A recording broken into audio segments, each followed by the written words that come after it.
I'm a very unlikely person to be a meditation teacher. Very unlikely in the traditional sense of what we think meditation teachers would be. I've been practicing transcendental meditation for 45 years. I'm 64 years old. I started as an 18-year-old at the University of California at Berkeley. I've been teaching it for 42 years. I taught it at a time when you wouldn't even want to tell people that you taught meditation. I go along with my Uncle Arthur, Uncle Morty and Uncle Arthur, where 40 years ago, if I told him I taught, and he was a Freudian psychiatrist, and I said, psychoanalyst, and I said, you know, Uncle Morty, I'm teaching meditation. He said, that's crazy, it's a sect. And then 10 years later was, well, that's pretty interesting. I run for an hour on the beach, and then I fall face down into the sand, and that's my meditation. And then, you know, a few years ago, he blasted me for never teaching him to meditate. And that just, Uncle Morty tracks the acceptance and mainstreaming of meditation. So the conventional approach is not working. And the third strategy, thank God, science. Because science has come along and demystified a technique that for me was never mystical. For me was always practical, down to earth, no bullshit, a simple thing I could sit down, learn it in a few hours, sit down, close my eyes, and access a level of rest and relaxation in my body that research shows is deeper than many parts of the deepest part of deep sleep, that reduces cortisol levels by 30 to 40%. Cortisol is a stress hormone. A good night's sleep, maybe 10 to 12%. That increases serotonin, that increases prolactin, that reduces blood pressure, according to the American Heart Association, more effectively than any other relaxation technique, and actually on a par with antihypertensive medication without any hazardous side effects. And most interesting, to me, the effect that it has on the brain. Every experience changes the brain. There's a part of the brain, and I'm talking to a lot of people who know this, called the prefrontal cortex, the frontal lobes. It's about the size of your fist. It's right behind your forehead here. And what it does is its executive functioning. It's the higher self. It governs decision-making, judgment, planning, problem-solving, sense of self, intuition. And you know what takes it offline? Stress, anxiety, fatigue.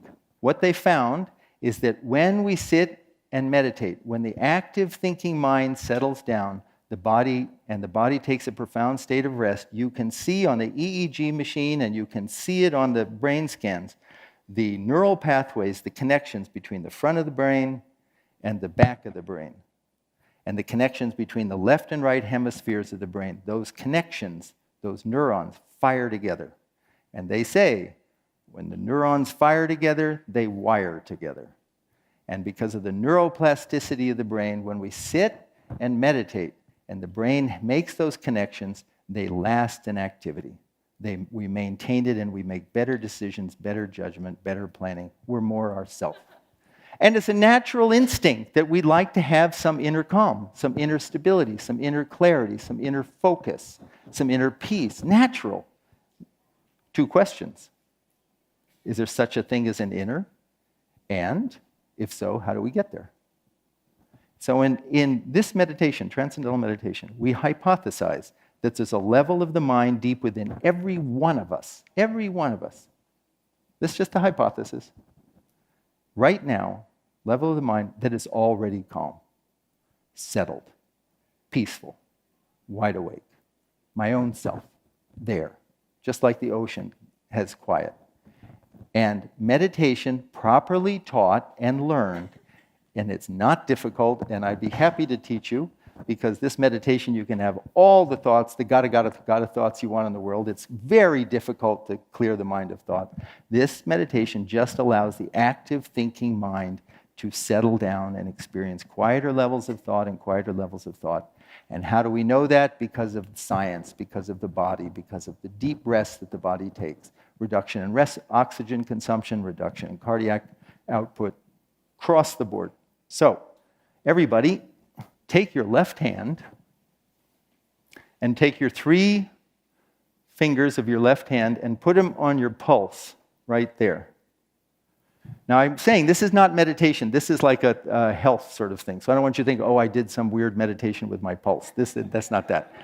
But this is a lovely thing because it allows our mind to connect with the blood that courses through our body. So close your eyes.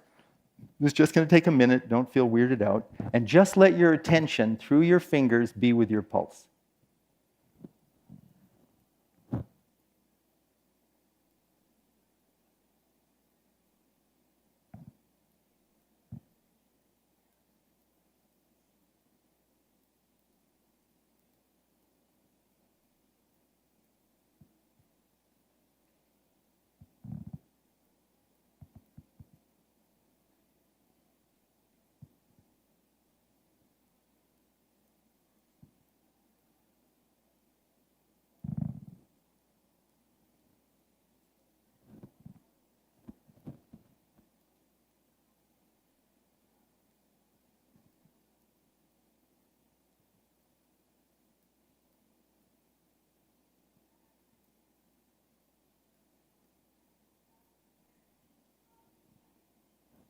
Okay.